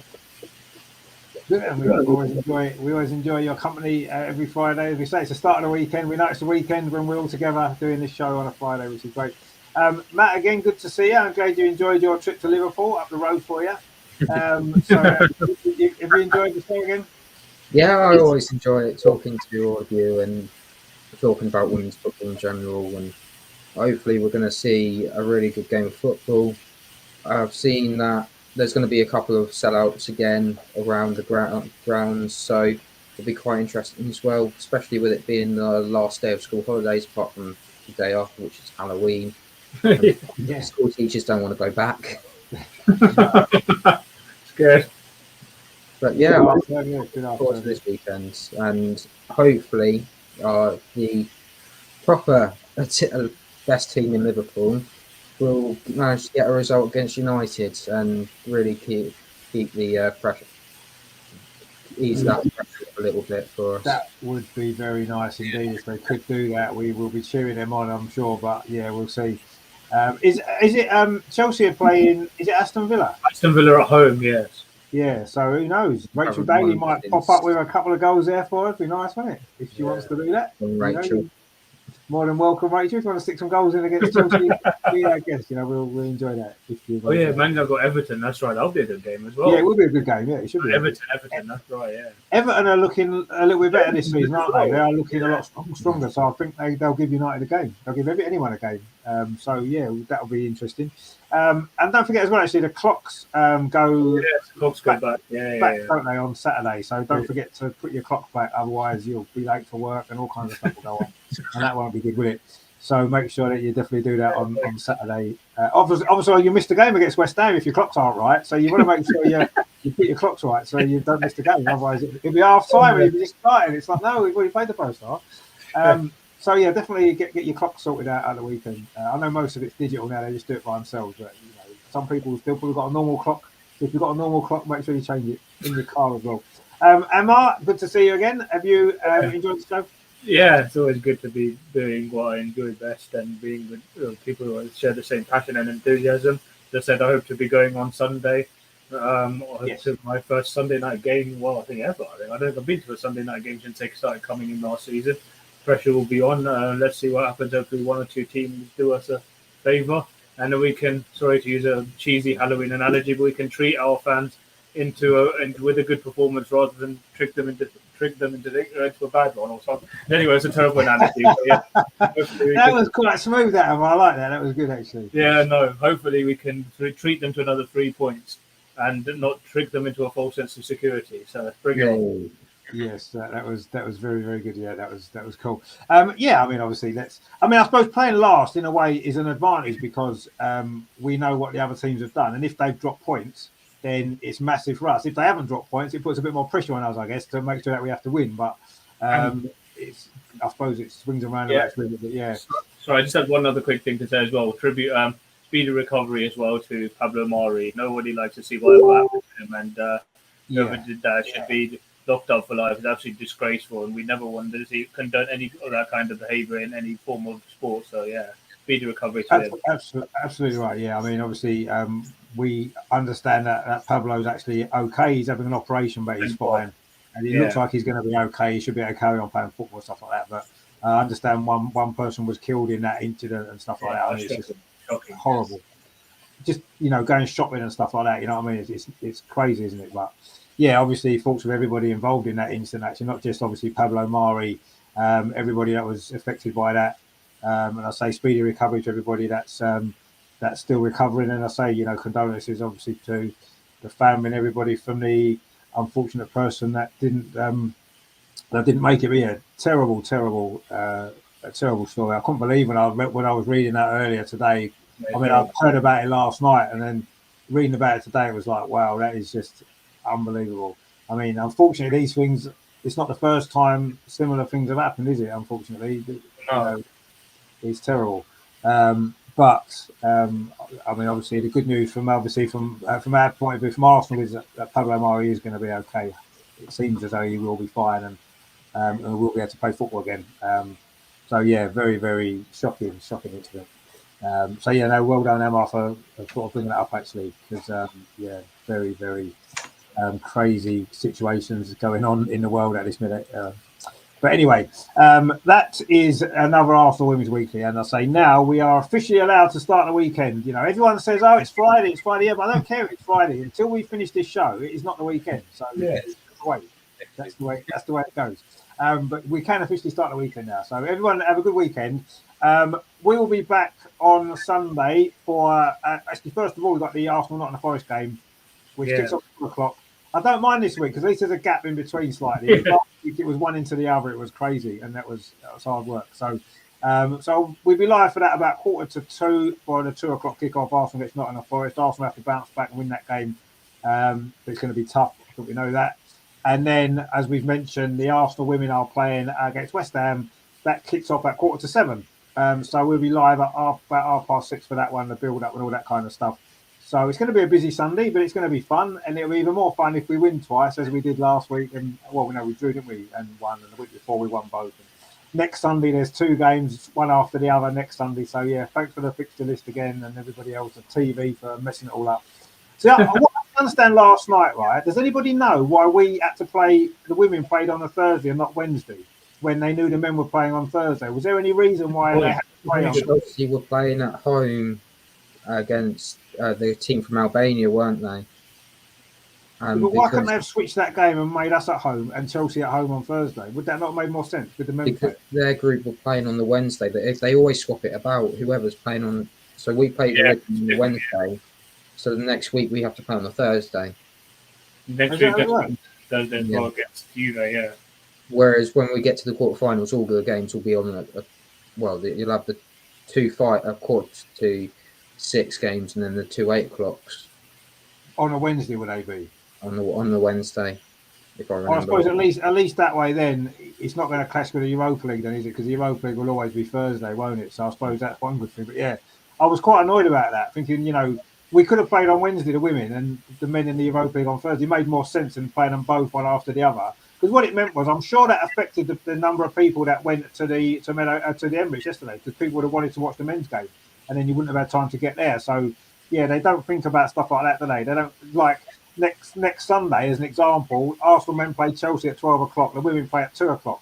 It's like you can't, people that want to go to games, you can't go to both games. You won't be able to watch both games if you're at one of them. You won't be able to watch the other one because you'll be travelling. So it's just crazy.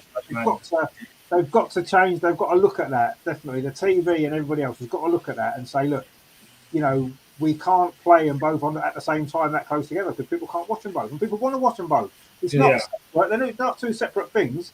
I mean, some people don't watch both teams. That's fine, but a lot of people want to. We want to. Other people want to, and they should make it easier for everybody.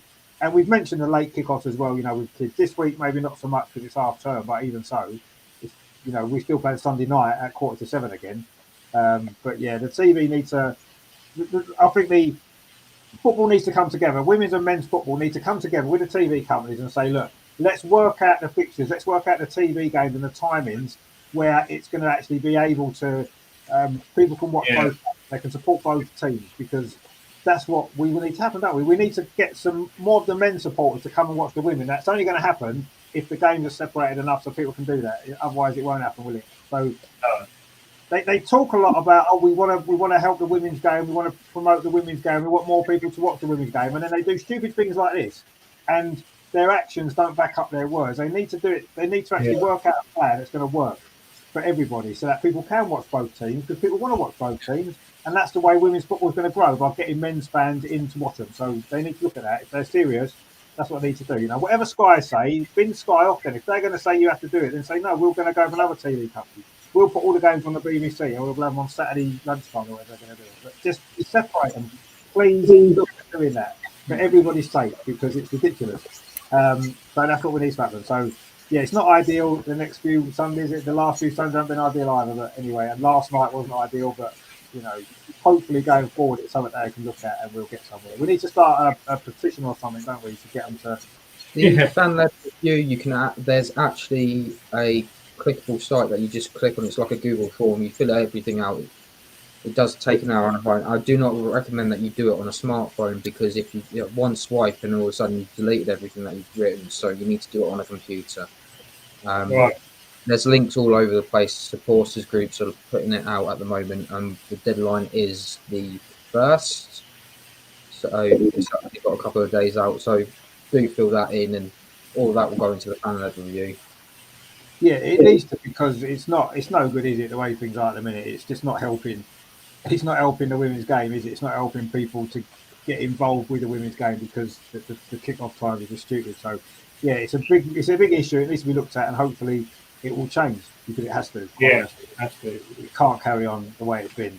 And last season there was bits of it happening. This season it seems to be worse. And you thought they would have tried to make it better this season with everything that's gone on and the push for it, and they've made it worse. What's it like in Germany then, Andreas? Is it similar? Do the men and the women play the same sort of days, the same times, or are they separated a bit more? Sometimes nearly at the same time, and we've just got a new TV contract starting for the next season, and introducing Monday night games, and this is terrible. Monday night? Yeah. There's one match every Monday at 7:30. And it's shown on Sport 1. It's free TV, but I think that the attendances in the stadium will be below 1,000 on Monday nights, and it's difficult because not all the teams in German Bundesliga are fully professional. They are half professional. Just to the smaller teams in the Bundesliga, the players are working, and they need a Monday off to drive with bus or train, and they need a half of Tuesday off. What about their rehab and regeneration on Tuesday? Crazy. For TV and for us fans. I'm not able to travel for a Monday night match because I have to stay in a hotel. I need Monday and Tuesday at least half a day off. It's impossible. Yeah, just for TV coverage. So things are not developing in the best way. No, I mean, luckily so far anyway, they've had Friday night games in the WSL, but at least a Friday night isn't quite as bad, because it's the weekend the next day. But it's not ideal in a Friday night, let's be honest. But yeah, it'd be ridiculous to play women's games on a Monday night. It's a ridiculous decision, isn't it? Crazy. I mean, I didn't like it when they brought into the Premier League, when Sky came in with the TV. Really, I didn't like it then. But certainly not for women's football. When you look at the people that go to women's football, and as you rightly say, Andreas, not so much in England, because all our teams in the WSL are full-time professional. But when they're not, when I've got a guy I work with, and he plays semi-professional football, and they have midweek games quite often, so he has to take the afternoon. They played away in Manchester last week, so he had to take half a day off work, and he got in at like 3 o'clock in the morning and had to come into work the next day. It's like, madness. Yeah, and to do it at that level, when it's like, just for TV, is just crazy. But who's watching it on TV? The best 2 or 3 teams are in Champions League. They're playing Wednesday or Thursday, so it's impossible to let Wolfsburg or Bayern play on Monday if they have a Champions League match on Wednesday or Thursday. So and if there are matches like Duisburg against Meppen, or nobody will want to watch Monday night football, women's football on TV, when you have watched Friday, Saturday, Sunday, and on Wednesday it's Champions League, on Thursday it's European League, and then you don't want to watch on Monday. So it's a stupid idea, but they say Monday is now only for women's football. There is no men's football on Monday, no European football on Monday. It's just for the women, and it's no good idea. No, it's a crazy idea, is what it is. Complete and utter craziness. I And understand if you're like going, say you're flying over to an Iceland or somewhere like that for a group game, and then coming back the next day on the flight, and so then you've got a little bit more time to recover. But it's a case of those teams actually qualifying, like we're seeing in those European competitions. It's just a nightmare. You don't want to play those Monday night games, even the men's. Absolutely. For women's football, that is the stupidest decision they could make. Yes, we want women's football to get more TV coverage. We want women's football to get more coverage, but you've got to think about the people that are going to go and watch it first of all, which is families more so than anything else. And then that says the players as well. It is just absolutely. I fell over when I told us that news. What? You fell over when Andreas was telling you the news about it just a minute ago. Oh, did I? Oh, sorry, I didn't. Did I? Oh, I didn't see it. But no. Yeah, it was that shocked. He doesn't even remember falling over. That's how shocked he was. I don't know. I don't even remember. But yeah, it is mad. John says Monday night game's not good for tennis. Absolutely. No, absolutely ridiculous. Stupid decision. And as John says I'll bet that's men fault that up. Stupid decision. Yeah, it probably would have been.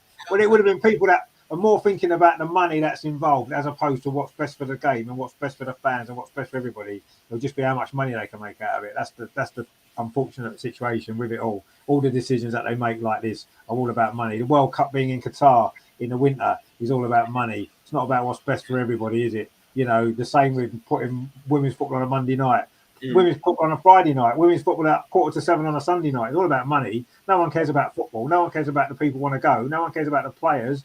No one cares about anything other than money. The people that make those decisions, it's wrong. And it needs to change, but it won't do because there's too much money involved. And that's unfortunately the way it is. But, if all the fans come together, maybe we can change it. I don't know. Even on TV, if you have little kids 6 or 7 years old, they can't go to the stadium on a Monday night, but they won't be allowed to watch football on Monday night on TV because parents would say, you have to go to bed because you have to go to school on Tuesday. I don't know. It's crazy. Yeah. And this decision in a league that's not fully professional. Even more crazy. I mean, it'd be crazy enough anyway, but it's even more crazy when you take that into account as well. But you're right. I mean, you're not going to, the whole point of the way to grow women's football is you need to get young people there. You need to get young people in the stadium. You need to get families coming to the stadium. That's how it's going to grow. And you're not going to do that if you're playing games on a Monday night or a Sunday evening. It's not going to happen. No. And this is what they don't seem to understand. It's quite simple to me. It's very simple. It's obvious.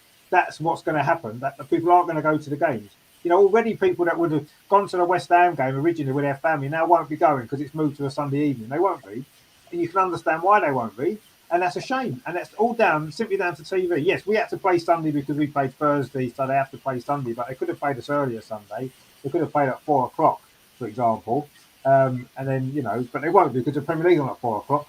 And they don't want to clash it with that. So it's difficult. I know it's difficult, but they've got to think about these things and not just these stupid decisions without thinking first. Who's going to impact the most? It's going to impact the fans most, first of all. And if fans can't get to the game, what's the point?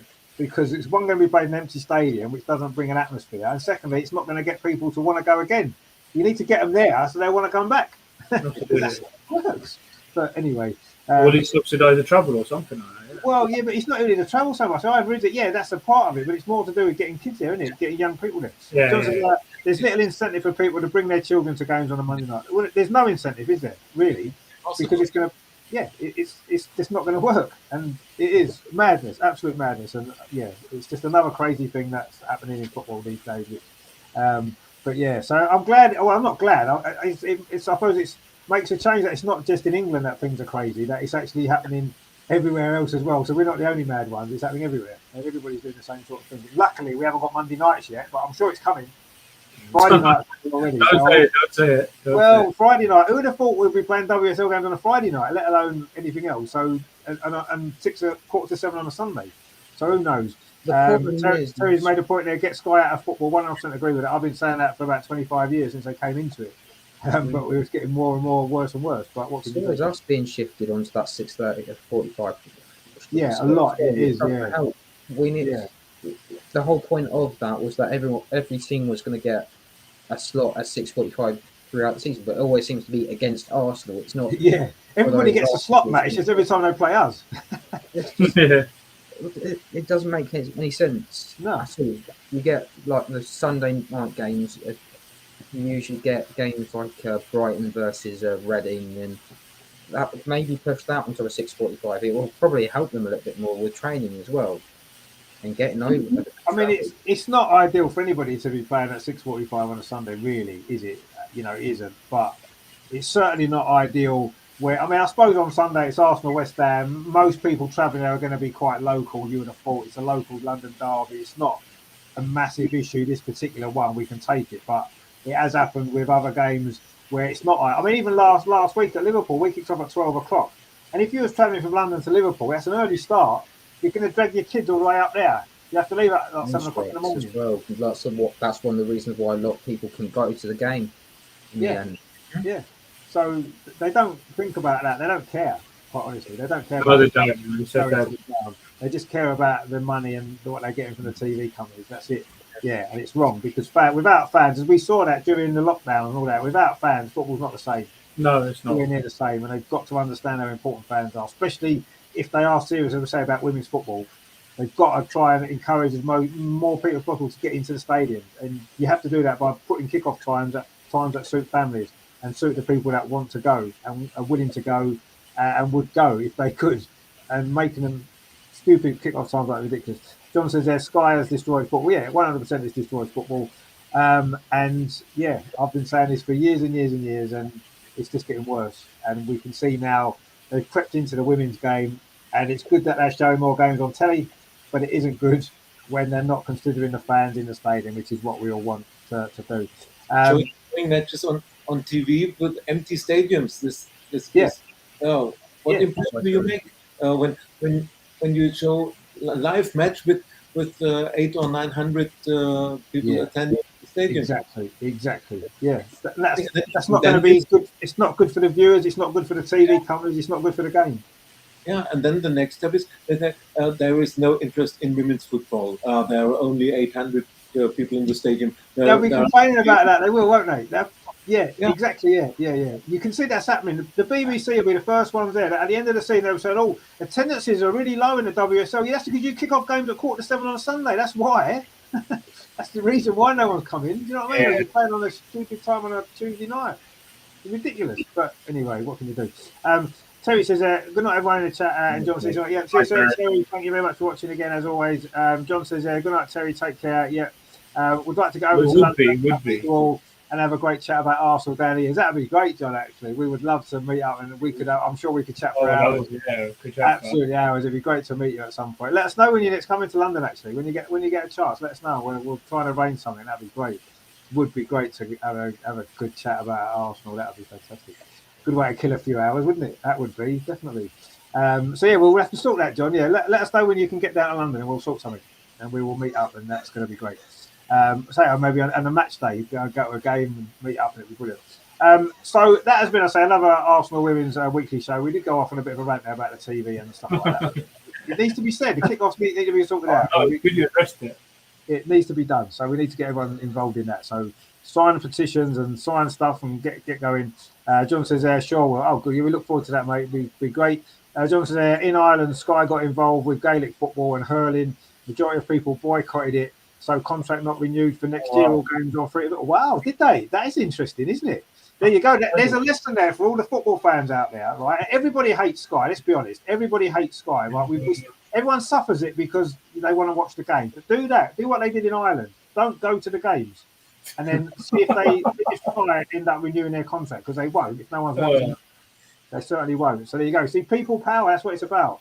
We've got the power. Don't let them take control. Just because they've got the money, but we've got the power. Because without our money, they don't get nothing. So that's what we need to think of. Cancel your subscription. Don't go to the games that Sky show, and then they will eventually. You heard him. We need to come together and get it changed ourselves. We've got the power to do that. Joe says, come on, you Gunners. Indeed, come on, you Gunners. It's a big weekend this for Arsenal. Big weekend for men and women. We're looking forward to it. It's going to be good, and we're going to enjoy it. So join us on Sunday. 2 watch-alongs for me. So I'll be by Monday night football. I'll be asleep. So after 2 games on a Sunday, that's me done. I'll be asleep on Monday. So no Monday night football for me. John says that I'll never subscribe to Sky Sports. No, me neither. Never will. Absolutely 100%. So that's the way forward. It's been my way forward for ages. But unfortunately, it takes more than just me and you, John. Unfortunately, it takes millions and millions more people to do the same, and then we might get somewhere. But yeah, I'm with you on that. I've never subscribed to Sky, and I never will. So it's a big weekend, big Sunday coming up. So please join us if you can for either of those games or both of them. If you're going to the game, enjoy it. I'm sure you will. It's going to be great, I'm sure. Yeah. Hopefully we can get another 3 points on the ball, stay top of that league. It's what we like to be, top of the league. It's always good fun. So thanks to everybody for watching. Don't forget, give it a like before you go. I will see you Sunday for the games. Thank you very much to Andreas, as always, to Matt and to Amar. Some great questions tonight in the quiz, actually. I enjoyed that. That was really good. Really, really good. And Andreas is on a roll at the minute. So we've got to beat him next week, Matt. Come on, we've got to get there next week. So we'll see. I'll tell you, another one doesn't. Well, that's 3 of us. We're doing all right then. We've got 3 of us. The numbers going up. John says, great show again. Good night, everyone. Stay safe. And yourself, mate. Yeah, take it easy. We'll hopefully see you on Sunday at some point for one or both of the games, if possible. So thanks, everyone. We will see you very, very soon. Enjoy your weekend. You can now. It's here. Weekend's here. Let's go. Come on, you guys. Let's enjoy our weekend. It's going to be good. See you all later. Thanks, guys. Speak to you soon. Take care. Night. Running there of Beth Mead. Beth Mead's in behind, plays it across. Caitlin Ford's going to score, and she has scored. This fast start has been rewarded for us.